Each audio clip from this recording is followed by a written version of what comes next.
छोर सदगुरु श्री कबीर साहब जी, मेरे हृदय मंदिर के आराध्य परम पूज्य सदगुरु श्री महान साहब जी, पूजा के योग्य सभी संत समाज, मैं चरण कमलों में सिर झुका के तेरे बार बंदी करता हूँ। बोलिए श्री सदगुरुदेव की जय। सदगुरु श्री कबीर साहब जी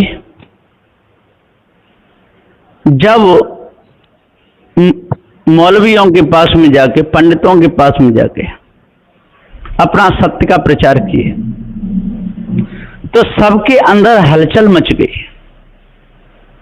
सब ये सोचने लगे कि ये साधु कैसा है। अभी तक सब मानते चले आ रहे हैं कि ईश्वर है, ब्रह्म है, परमात्मा है, खुदा है, अल्लाह है, और ये कहता है कि नहीं। चार वेदों के माध्यम से चार फलों की मानंदी चली आ रही है, चार वेदों के माध्यम से चार मुक्तियों की मानंदी चली आ रही है, और अष्ट सिद्धि और नौ निधि इनको भी मानते चले आ रहे। और ये साधु कहता है कि नहीं, चार वेद मनुष्य की रचना है, और हम लोग कहते हैं कि चारों वेद और पुरुष के मुख से निकले। चार किताबें जो बनाई किसने? कुरान खुदा ने बनाई, और ये कहता है कि मनुष्य की बनाई हुई। कैसा साधु है। साधु श्री कबीर साहब से उनकी पेश नहीं पड़ी। साहब ने कहा है कि ऊपर आकाश में कहीं कागज का आविष्कार नहीं है। कागज का आविष्कार हुआ है तो जमीन पे हुआ है, स्याही का आविष्कार हुआ है तो जमीन पे हुआ है। कोई भी ग्रंथ लिखा गया है वो जमीन पे लिखा गया है। ऊपर आकाश से लिख करके कोई वेद नहीं गिरा और न कोई कुरान गिरी। ये सब बेकार की बात है। इन मायावी गुरबा लोगों ने सारे संसार को धोखा दिया है। साधु श्री कबीर साहब ने सत्य का प्रचार किया, सबके अंदर हलचल मच गई। सभी लोग कराहने तड़पने लगे।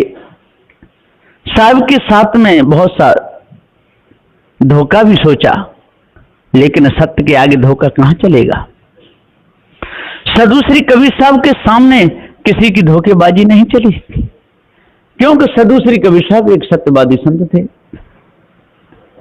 किसी को भी धोखा नहीं देते थे, धोखे से बचाते थे। और जिन जिन की समझ में आ गया साधु श्री कबीर साहब जी का ज्ञान, वो धोखे से बच गए, विषयों की वासना से बच गए। साहब ने विकराल महा कष्टकारी बंधन दो ही बताए, जो खानी और बानी। जो खानी और बानी दोनों जालों में फंसेगा उसका हाल बेहाल होगा, चाहे वो राजा हो या रंक हो। जरा भी अपने से लक्ष्य भिन्न गया तो गिर जाएगा।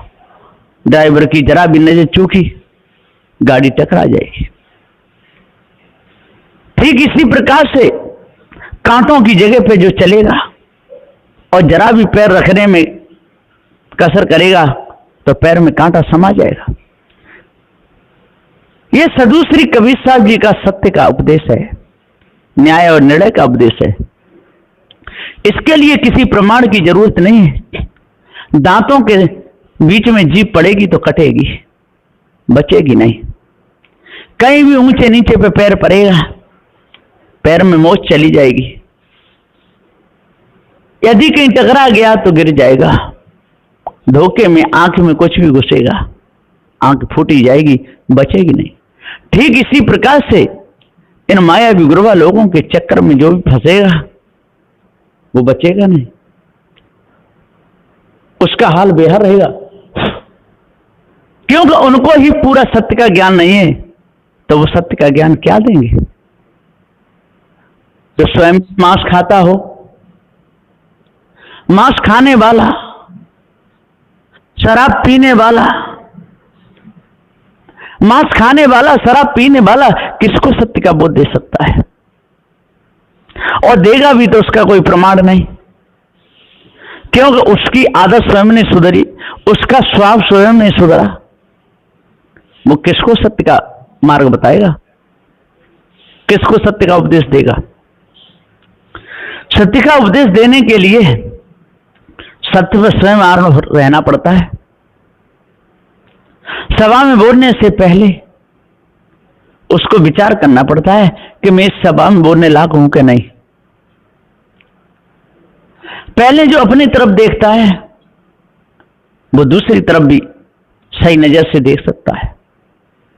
जिसको अपनी ही चिंता नहीं, अपने बारे में चिंता नहीं, स्वयं भूल में फंसा हुआ है तो दूसरों को क्या भूल से निकालेगा।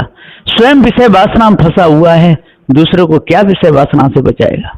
स्वयं दूसरों को दगा देता है, दगा देने से दूसरे को कैसे बचाएगा। जब अपना ही जीवन अस्त व्यस्त है तो दूसरे का सही कैसे कर पाएगा। जब अपने ही टायर में हवा नहीं है, पंचर गाड़ी चला रहा है तो दूसरे की सही कैसे चलाएगा। इसलिए सद्गुरुदेव जी कहते हैं चोरी हिंसा विचार से पहले स्वयं बचना पड़ता है, भरम भूल कल्पना से स्वयं बचना पड़ता है। जो भरम भूल कल्पना से बच गया, विषय वासना से बच गया, समझ को उसने विजय प्राप्त कर ले।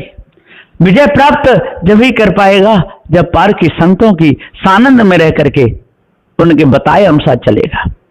जिसकी हाल गड़बड़ तो उसकी चाल गड़बड़।